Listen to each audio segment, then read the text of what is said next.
ध्यान दिया है कि हमारे समाज में कुछ पारिवारिक संबंध धीरे धीरे अदृश्य हो रहे हैं। पहले हर बच्चे के माता पिता के अलावा चाचा, ताऊ, बुआ, मामा, मौसी जैसे ढेरों रिश्तेदार हुआ करते थे, लेकिन अब ये सभी मानो विलुप्त प्रजाति होते जा रहे हैं। भारतीय परिवारों में रक्त के कुल 5 रिश्ते समाप्त होने की कगार पर हैं। 1-2 पीढ़ी बाद संभवतः ये सभी संग्रहालय में सजा दिए जाएंगे। केवल अंकल और आंटी बचेंगे। इसे इस तरह समझा जा सकता है, यदि किसी दंपत्ति के 2 पुत्र और 2 पुत्री हैं तो उनके सभी 5 रिश्ते यानी ताऊ, चाचा, बुआ, मामा और मौसी होंगे। यदि 2 पुत्र हैं लेकिन पुत्री एक ही है तो उनकी जो संतानें होंगी उनकी कोई मौसी नहीं होंगी। माँ के बाद बच्चों की कोई सबसे सगी महिला होती हैं तो वो मौसी ही होती हैं। यदि किसी के 1 पुत्र और 2 पुत्री हैं तो चाचा और ताऊ के रिश्ते नहीं होंगे। यदि 1 बेटी और 1 बेटा है तो उनकी संतानों का न तो कोई चाचा होगा, न ताऊ, न मौसी। यदि 1 बेटा या 1 बेटी होती है तो वो पूरी तरह से अकेला होगा। माता पिता के बाद उसका कोई रक्त संबंधी नहीं होगा।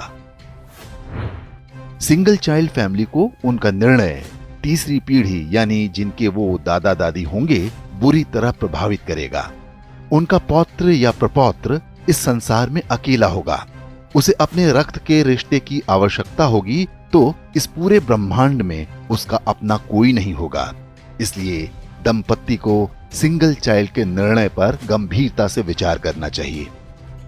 ये न केवल हमारे बच्चों को एकाकी जीवन जीने को विवश करेगा बल्कि हमारी हिंदू परिवार व्यवस्था को भी नष्ट कर देगा। पश्चिमी देशों में सिंगल चाइल्ड पॉलिसी भारत से पहले आरंभ हो गई थी। वहां पर इसके भयावह परिणाम सामने आने लगे हैं। ब्रिटिश विद्वान डेविड सेलबॉर्न ने एक पुस्तक लिखी है जिसका नाम है द लूजिंग बैटल विद इस्लाम।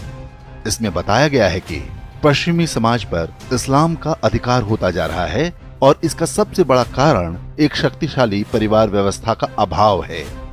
यूरोपीय देशों में परिवार नाम की संस्था लगभग समाप्त हो चुकी है। लोग विवाह करना पसंद नहीं करते। समलैंगिकता, अवैध संबंध, लिव इन रिलेशन जैसी कुरीतियां सामान्य बात हैं। उन समाजों में ऐसे बच्चों की संख्या बढ़ती जा रही है जिन्हें नहीं पता होता कि उनके पिता कौन हैं। बूढ़े माता पिता को घर में रखने को कोई तैयार नहीं। ओल्ड एज होम में उनका बुढ़ापा बीतता है। यूरोपीय देशों में आज राजनीतिक दल परिवार को बचाने का वादा अपने चुनावी घोषणा पत्र में करने लगे हैं। ऑस्ट्रेलिया में तो फैमिली फर्स्ट नाम से एक राजनीतिक दल भी बन गया है। पश्चिमी देशों के समाजशास्त्रियों की सबसे बड़ी चिंता ये है कि परिवार व्यवस्था को कैसे बचाया जाए। इस सब के लिए उनके पास यही सुझाव है कि 1 से अधिक बच्चे पैदा हों। अब यही चुनौती भारतीय समाज के सामने भी खड़ी होने जा रही है। क्या हम समय रहते सतर्क हो पाएंगे या हमारे साथ भी वही होगा जो पश्चिमी देशों के साथ हो रहा है?